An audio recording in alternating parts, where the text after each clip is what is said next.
মাংস রান্না করার জন্য আলু ভাজা হচ্ছে।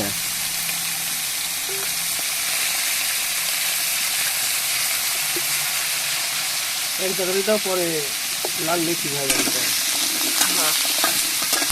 মরিচ তারপরে মশলা টসলা দিলে এগুলো আলু ভেজে নিতে হবে বুঝবো। ও তারপরে এগুলো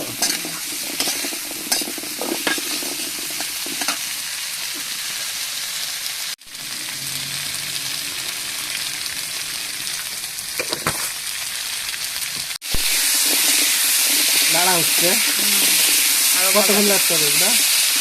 একটু কালার হয়েছে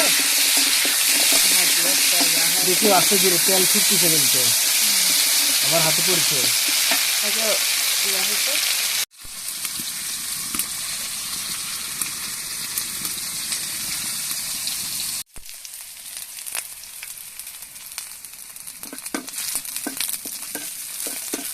এখন কি রান্নবে?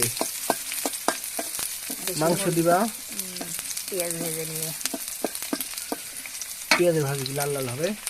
এটা রসুন একটা বড়টা দাঁড়াও, রসুনটা একটু জুম করে দেখাই, আমার খুবই ভালো লাগে। একটাই কোথায় গেল রসুন? হ্যাঁ অনেক জুম হয়ে গেছে গো। হ্যাঁ এবার ঠিক আছে, এই একটাই দিছি আজকে। আমি খাবো? দুজন খাবো। আচ্ছা ঠিক আছে, আমি ভাগ বেশি নেব। হ্যাঁ আলু ভাজা হয়ে গেছে, মাংস কষায় নেওয়ার পরে আলু দেওয়া না? এগুলো কি মশলা? হ্যাঁ কি কি আছে এর মধ্যে? আদা রসুন পেঁয়াজ বাটা সব জিরা কিছু বাটা বাটা? জিরা বাটা। আচ্ছা শুধু এই মশলা খাওয়া যায় না?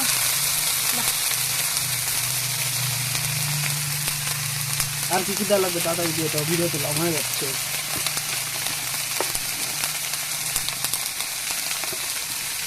হলুদ, মুরগির গুঁড়ো দেওয়া লাগবে।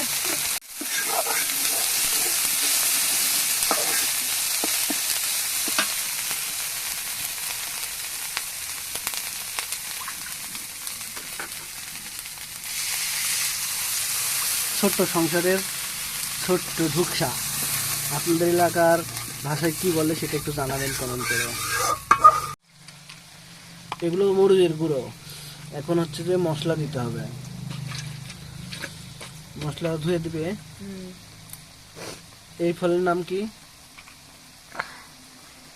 দারচিনি এলাচ আর যে মশলা গরুর কি কেন কালো ফল কয়।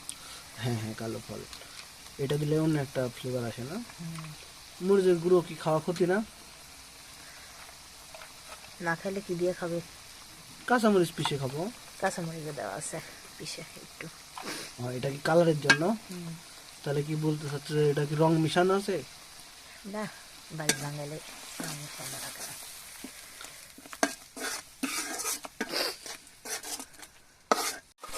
মশলার ভেতরে মাংস দেওয়ার পালা এখন। কোদাও একটু কষাইলে তেল বের হয়। হ্যাঁ এই যে তেল তৈরি বের হয়েছে দেখো। দেশি মুরগি না? ছোট একটা মুরগি ছিল। আসলে দেশি মুরগি যতটুকু মানে যেমন হোক না কেন খাবার খেতে কিন্তু খুবই মজা। আমি তো ব্রয়লার মুরগি খাই না, দাদা ভালো লাগে না।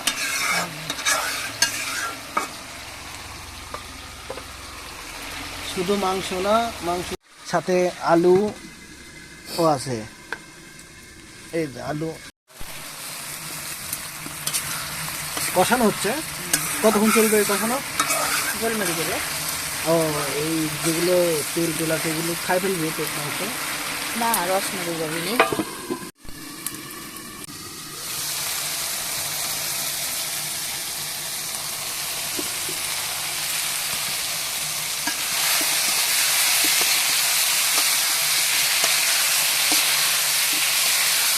খুব অসাধারণ লাগছে গো দেখতে না? হ্যাঁ আশা করতেছি খেতেও খুব ভালো হবে ইনশাল্লাহ। খালি আলু আলু দেখা যাচ্ছে। আপনাদের দাওয়াত দিব কিন্তু মুরগিটাই তো ছোট, এই কারণে তো দাওয়াত দিতে পারছি না, কিছু মনে করবেন না।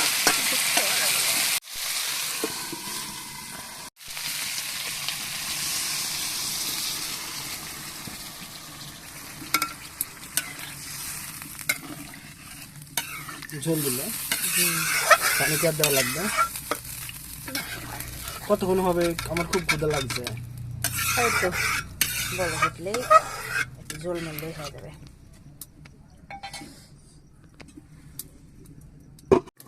তরকারি রান্না শেষের পথে প্রায়। দেখুন কত সুন্দর টকবকে ঝোল। অপেক্ষা খাওয়ার, কখন খাবো আর কখন তৃপ্তি মিটিয়ে ইয়ামি। ফ্লেভারের জন্য কাঁচামরিচ অসাধারণ ফ্লেভার লাগে এবং খেতেও ভালো লাগে। এখন কি তরকারি ঢালবে? গাবলায়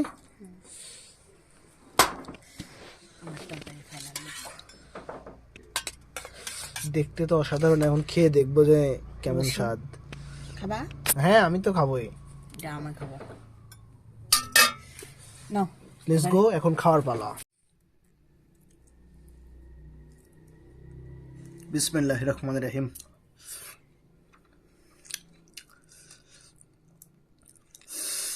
খুবই গরম। আলহামদুলিল্লাহ, অনেক সুস্বাদু হয়েছে।